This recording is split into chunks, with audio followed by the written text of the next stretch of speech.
Everyone knows the story. The greatest library in the ancient world, burned to ash in a single catastrophic fire, destroying the knowledge of a civilization.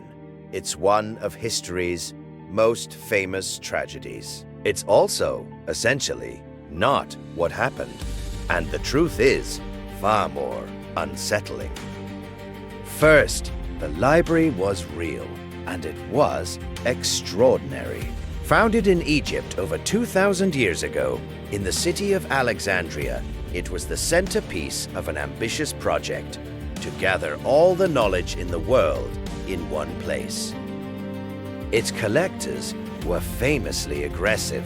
Ships arriving in the harbor were reportedly searched for books, which were seized, copied, and, according to the stories, sometimes the copy was returned, while the library kept the original.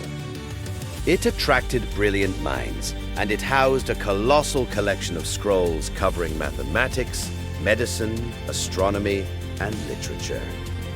Now, the fire. Did the library ever burn? Partly, yes. The most famous incident comes from around 48 BC, when Julius Caesar, embroiled in a conflict in the city, set fire to ships in the harbor. The blaze spread ashore, and ancient sources say it destroyed a significant quantity of books, possibly a warehouse stock near the docks. It was a real loss. But here's the thing. It didn't destroy the library. The institution kept going. Scholars kept working there for centuries afterward. Other damaging episodes followed under later rulers and conflicts. But no single apocalyptic blaze wiped the library from existence in one night. So what actually destroyed it? The honest answer is a slow, unglamorous decline that took hundreds of years. Political turmoil rocked Alexandria. Rulers cut the funding. The scholars, who had been supported by royal patronage, were expelled or simply left. Wars damaged the city. Papyrus scrolls are fragile, and in the Egyptian climate they need constant care and constant recopying. A scroll left alone for a century is a scroll that crumbles. Without money, without staff, without anyone bothering to make new copies, the collection didn't burn. It rotted. It was neglected to death. So why does the fire story dominate? Because it's better. A single villain, a single night, a single catastrophic act. That's a story that satisfies. Blame is clean. Over the centuries, different groups have been assigned that blame.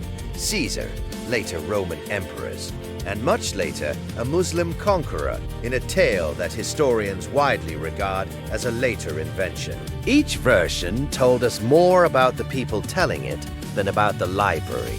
We wanted an arsonist. What we actually had was an audience that stopped caring. And the loss was real, even if the cause wasn't dramatic.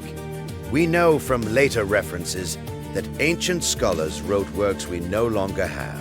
Histories, scientific treatises, plays, mathematical texts. We have fragments and titles and quotations of books that simply do not exist anymore.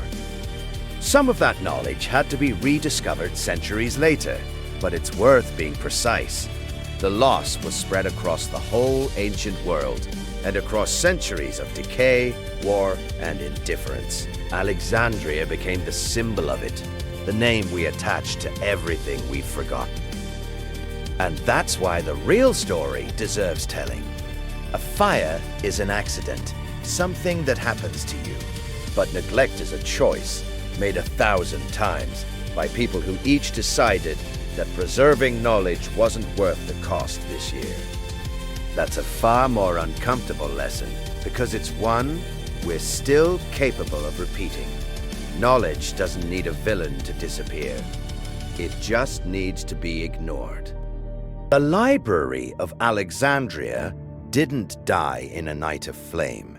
It faded over generations, while people who could have saved it looked away. There's no arsonist to blame, and that, in the end, is the part that should keep us up at night.